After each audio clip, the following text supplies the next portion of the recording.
Occupational English Test. Listening Test.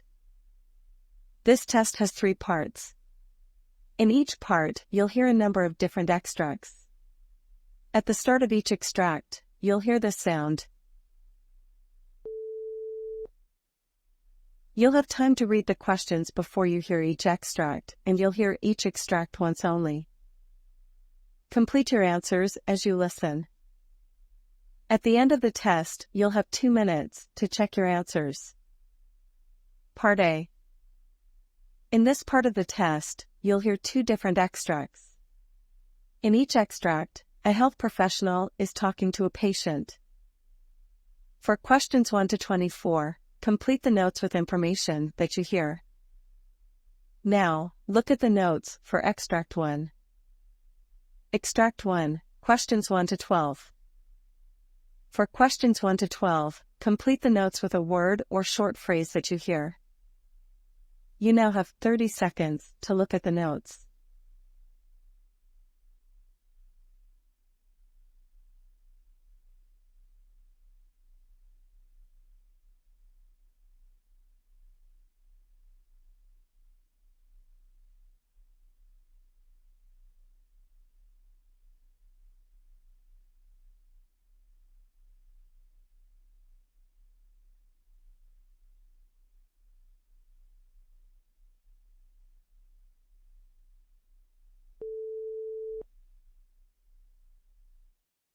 Hello, doctor. Good morning. Good morning. How can I assist you today? I've been noticing some bleeding in my gums, especially when I brush or sometimes when I eat something hard. My gums seem to be red and swollen in certain areas. This has been going on for a couple of months now. Have you noticed any pain or tenderness in those areas? And how about any bad breath or foul taste? Yes, there's a bit of tenderness and discomfort. I've also had persistent bad breath despite maintaining oral hygiene. How often do you brush and floss your teeth? I brush twice a day, but to be honest, I rarely floss. Maybe once in a couple of weeks or so. Flossing is crucial in maintaining gum health. How about your diet? Do you consume a lot of sugary foods or drinks? I do have a sweet tooth. I consume sodas and desserts quite frequently. Sugary diets can contribute to dental plaque and exacerbate gum problems. Have you had any dental procedures done recently or wear any dental appliances? No, I haven't been to a dentist in a few years. No procedures or appliances. All right. Based on your description, it seems you might be suffering from gingivitis, which is an inflammation of the gums. It's essential to address this early to prevent progression to a more severe form of gum disease called periodontitis. Have you noticed any gum recession or loose teeth? Not that I've noticed, doctor. That's a good sign. Do you smoke or consume alcohol frequently? I drink occasionally, but I don't smoke. Smoking can be a significant risk factor for gum diseases. It's good you don't smoke. Let's talk about treatment. Firstly, I recommend a professional dental cleaning to remove the plaque and tartar buildup. This will be done by a dental hygienist. Following the cleaning, you should notice a reduction in redness, swelling, and bleeding. And what about the home care? What can I do to prevent this from happening again? Excellent question. Firstly, brush your teeth twice a day with a soft bristled toothbrush and fluoride toothpaste. Make sure to floss daily, as it removes plaque from areas your toothbrush can't reach. Rinse with an antiseptic mouthwash to help reduce bacteria that cause gingivitis. Lastly, consider reducing your intake of sugary foods and drinks, and visit your dentist for regular checkups and cleanings. Will do, doctor. Thank you for your guidance. You're welcome. Remember, early intervention and maintaining good oral hygiene can prevent many dental problems. Take care.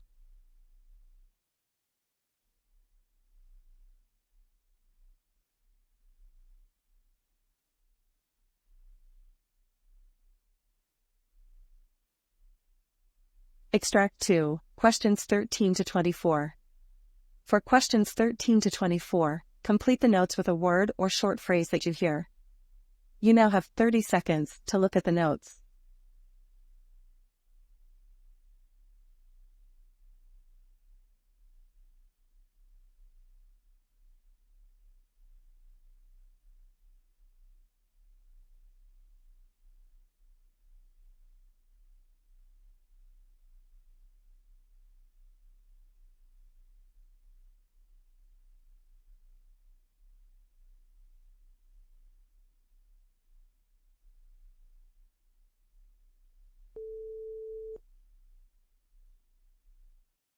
Good morning. Can you help me understand why you've come in for this consultation today? Hi, yes. Over the past couple of weeks, I've been experiencing some discomfort, and after some research, I suspected it might be urethritis. That's why I wanted to see you. I see. Could you be more specific about the symptoms you've been experiencing? Sure. I've been feeling a burning sensation when I urinate, and sometimes I notice a slight discharge. It's quite uncomfortable. I understand, and I'm glad you've come in. It's important to address these symptoms. How often would you say you experience this burning sensation? Almost every time I go to the bathroom, so several times a day. Have you noticed any other changes, such as a change in the smell or color of the discharge or urine? Yes, the discharge sometimes looks a bit cloudy and has an unusual odor. Noted. Do you have any pain or discomfort in the pelvic region, or have you experienced any spotting between periods? Not really any pelvic pain, but I did have some unexpected spotting a few days ago, which was unusual for me. Have you recently changed sexual partners, or have you had unprotected sex in the recent past? Well, I did have a new partner about a month ago, and we didn't always use protection. All right. It's essential to understand that urethritis can be caused by various factors, including infections from sexual activity, but we'll need to conduct some tests to determine the cause and the best course of treatment. In the meantime, I would recommend refraining from sexual activity until we get the results back. I understand. I'm just concerned and want to get to the bottom of this. Absolutely. Your concerns are valid and will ensure you get the right treatment. Do you know if anyone in your past relationships has ever mentioned having similar symptoms or being diagnosed with an STI? Not that I'm aware of. I've always been quite cautious, but I guess things can happen. They can. It's always a good practice to discuss these things with partners and get regular checkups, especially when engaging with new partners. We'll make sure to give you all the information you need moving forward. Thank you, doctor. I appreciate your guidance. Of course, we'll get those tests scheduled and I'll ensure you're taken care of. Remember, urethritis is treatable, and the sooner we address it, the better.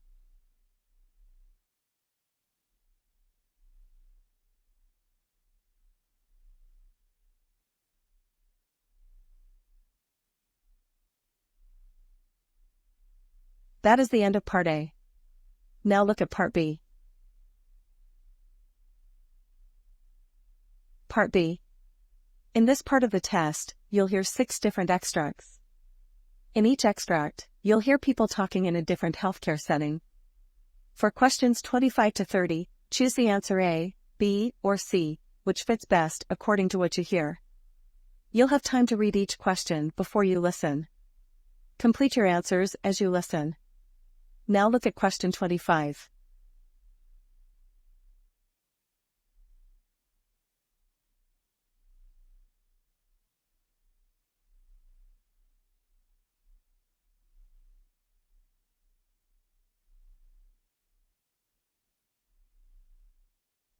Mrs. Carter, after reviewing your hearing test results, it appears there's a mild hearing loss, particularly in the higher frequencies. I've noticed that, especially when I'm in a crowded place. I find it hard to pick out voices or hear someone speaking to me from a distance. TV sounds are also muffled sometimes. Those scenarios often highlight hearing difficulties. The good news is that with the right hearing aid, we can amplify those higher frequencies, making speech clearer for you. I've been resistant to the idea of wearing a hearing aid, but if it can help improve my quality of life, I'm willing to consider it. That's a great perspective. Remember, early intervention can help prevent further deterioration and make social situations more enjoyable for you.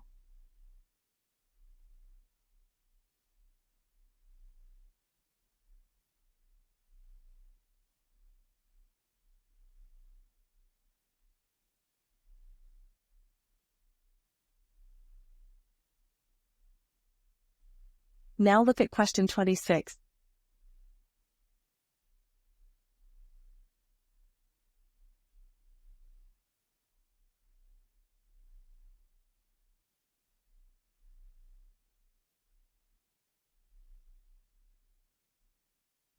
Recent studies have shown promise in a new approach to treating migraines.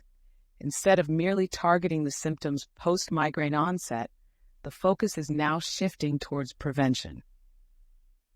That's intriguing. Are we looking at medications or lifestyle interventions? Both, actually. On the medication front, CGRP inhibitors are a new class of drugs showing potential in preventing migraines. They block a molecule involved in migraine attacks. Alongside lifestyle interventions, particularly stress management and avoiding known triggers, are being emphasized more than ever. With how debilitating migraines can be for patients, any advancement in preventing them is a step in the right direction. I'll definitely be keeping an eye on the CGRP inhibitors. Absolutely. It's crucial we stay updated and offer our patients the best possible care based on the latest research.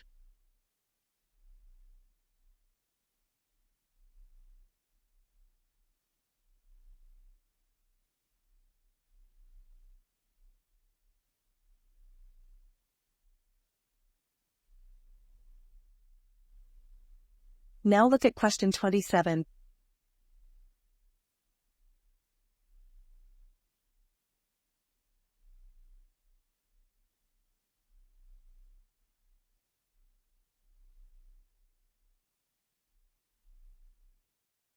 So you've been feeling unusually tired lately? Yes, especially in the afternoons. It's like I hit a wall and can't get through the rest of the day. And you mentioned you've been more short of breath during walks? Exactly. I used to walk around the park without any issues, but now even a short distance leaves me gasping. Are there any chest pains or palpitations to accompany this? Sometimes I feel a weird flutter in my chest, but no pain. Given your symptoms, I think we should run some heart tests just to be on the safe side. I was afraid you'd say that, but if it's necessary, then let's do it.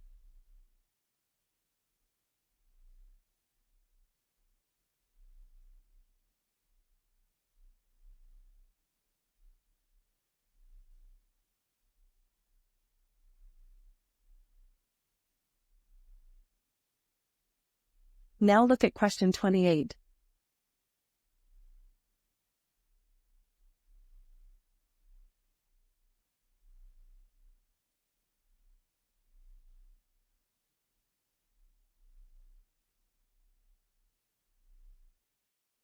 Good afternoon. I see there's some redness and itching on your arms.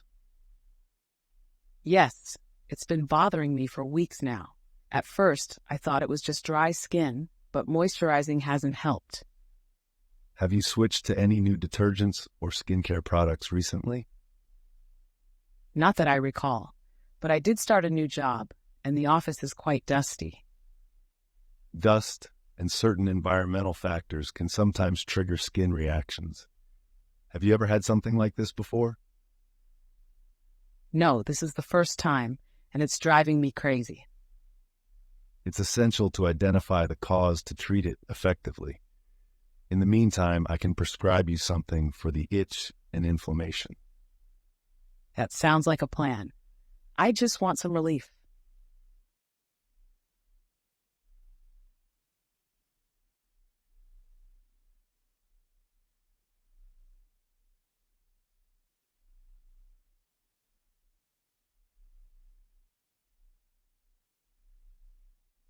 Now look at question 29.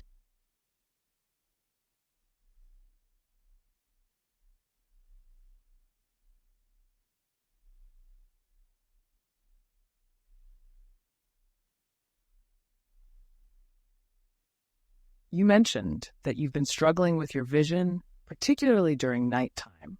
How severe would you say the problem is? It's gotten much worse lately.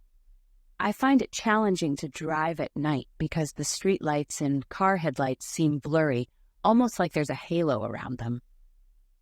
That can be a sign of cataract development. Have you noticed any yellowing or clouding of your vision during the daytime?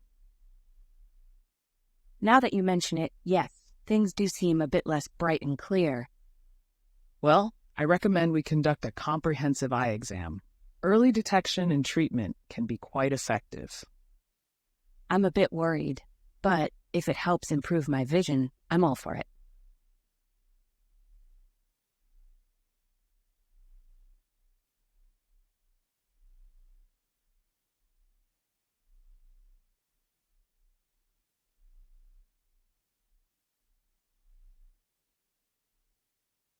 Now look at question 30.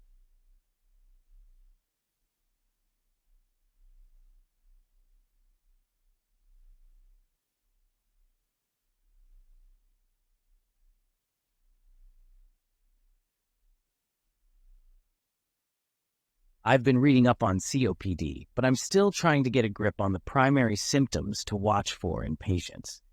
Can you clarify a bit? Certainly. Patients with COPD often present with a persistent cough, which might be productive or dry. They also experience shortness of breath, especially during physical activity, and might have a wheezing or chest tightness. Frequent respiratory infections can also be a sign. And what about the risks associated with it? Prolonged exposure to tobacco smoke is a significant risk factor, but other pollutants and occupational hazards like chemicals or dust can contribute. Genetics and a history of frequent lung infections during childhood can also increase the risk. It's essential to recognize these signs early and intervene because over time, COPD can lead to heart problems and other serious complications. Thanks for the clarification. It helps to have practical insights from someone experienced in the field.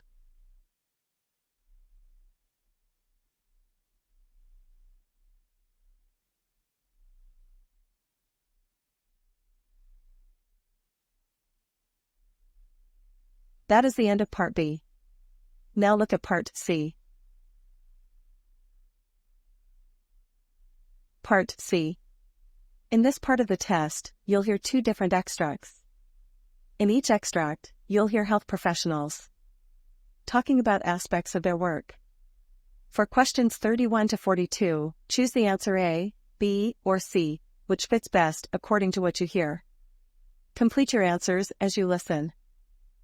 Now look at Extract 1.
Good evening to all, and thank you for joining us for the next segment in our Medical Insight series.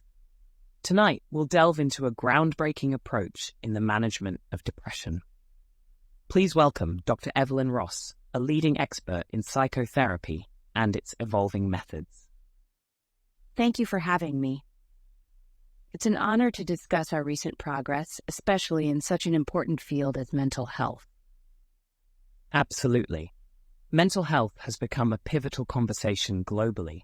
So, to kick things off, could you give us a brief rundown of what's been happening in the realm of psychotherapy for depression? Certainly. Over the years, psychotherapy has been one of the cornerstones of treating depression, alongside medications. However, recently there's been a paradigm shift. We've been integrating technology, particularly virtual reality, VR, into cognitive behavioral therapy sessions for patients suffering from depression. That's intriguing. So you're saying that virtual reality, the technology we often associate with gaming, is now being used as a therapeutic tool?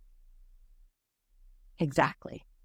The idea is that VR can create immersive environments that can aid in exposing patients to scenarios where they can confront and process their emotions under controlled conditions. This way, we can tailor therapy sessions to the specific needs of each individual. So it's like a more controlled form of exposure therapy. Precisely, and the initial results are promising. Our trials have shown that patients using VR-assisted therapy often show quicker progress, especially in terms of emotional regulation and resilience. This sounds promising indeed, but one has to wonder, are there any risks or downsides to using VR in therapy? As with any tool, it's not without its challenges. Some patients might experience discomfort or disorientation in a VR environment, but we closely monitor them and ensure that the sessions are adjusted to their comfort levels. It's crucial to remember that while VR is an incredible tool, the real therapeutic work still lies in the therapeutic relationship and the insights gained during sessions. Absolutely. It's the combination of technology and human connection that seems to be the winning formula. What's next in this line of research? We're now looking into incorporating biofeedback mechanisms into the VR systems. This would allow us to get real-time data on patients' physiological responses during therapy and adjust the VR environments accordingly. That sounds groundbreaking. Looking ahead, how do you see technology further shaping the landscape of mental health treatment? I believe the future is integrated. Combining traditional methods with advanced technology can offer more personalized and effective treatment modalities. We're only scratching the surface, and I'm optimistic about where we're headed. The future indeed looks bright. Thank you, Dr. Ross, for shedding light on such an innovative approach in mental health. We eagerly await more advancements from your team.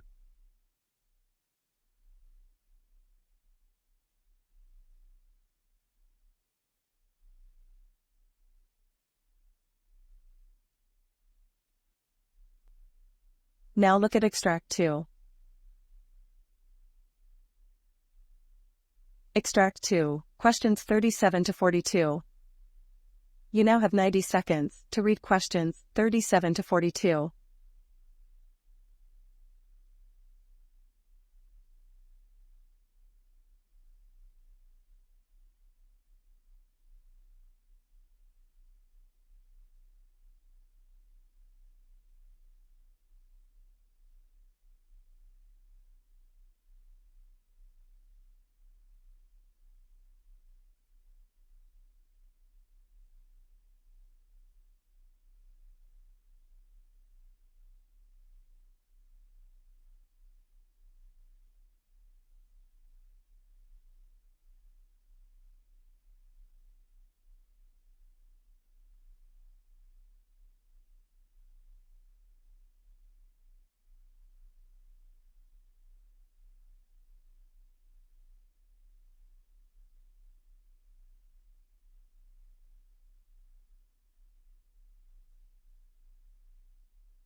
Hello, I'm Dr. David Matthews, and I'm here to discuss a common health condition many of us have experienced or heard about, which is laryngitis. Laryngitis is an inflammation of the voice box, or larynx, which leads to symptoms like hoarseness or even loss of voice. Why does laryngitis occur? Well, when I was in medical school, a common misconception was that yelling at a concert or a sporting event was the primary cause. While overuse of the voice is indeed a cause, there are multiple reasons why someone might develop laryngitis. In many cases, it's viral. Just like you might get a cold, you can get a virus that affects your larynx. There's also bacterial laryngitis, which is less common but potentially more severe. And then there are other triggers like allergies, acid reflux, and even prolonged dry air exposure. Let's debunk a few myths about laryngitis. One common myth is that whispering is good when you have laryngitis. Surprisingly, whispering can actually strain the voice more than regular talking. Another misconception is that cold drinks worsen laryngitis. While they might feel uncomfortable, cold drinks don't necessarily harm the voice. Now about smoking. We all know smoking isn't good for our lungs, but it's also terrible for the larynx. Chronic exposure to smoke can lead not just to laryngitis, but to polyps or nodules on the vocal cords. Speaking of treatments, how do we approach laryngitis? For viral causes, the body will typically heal on its own, but rest is crucial. Giving your voice a break is like allowing a sprained ankle to heal. If the cause is bacterial, antibiotics might be necessary. For those with acid reflux-induced laryngitis, antacids or lifestyle changes may be recommended. In the realm of diagnostics, while a person's description of their symptoms can often lead to a diagnosis, in persistent cases, a laryngoscopy might be used. This procedure allows the doctor to see the vocal cords directly. Many fear this might be an invasive procedure, but it's relatively simple and can provide a wealth of information. Patients often ask, "Will I permanently lose my voice?" Thankfully, most cases of laryngitis are acute and temporary. But if someone continuously strains their voice or is exposed to irritants, they might develop chronic laryngitis, which can lead to lasting voice changes. Recent advancements in treating laryngitis are exciting. While we're still learning, therapies involving controlled vocal exercises with speech therapists show promise in speeding recovery and even preventing recurrent episodes. We're also exploring the benefits of humidified air and certain anti-inflammatory agents in managing laryngitis. In conclusion, just as with osteoarthritis and joint health, the best approach to laryngitis often involves a combination of medical intervention, lifestyle adjustments, and preventative measures.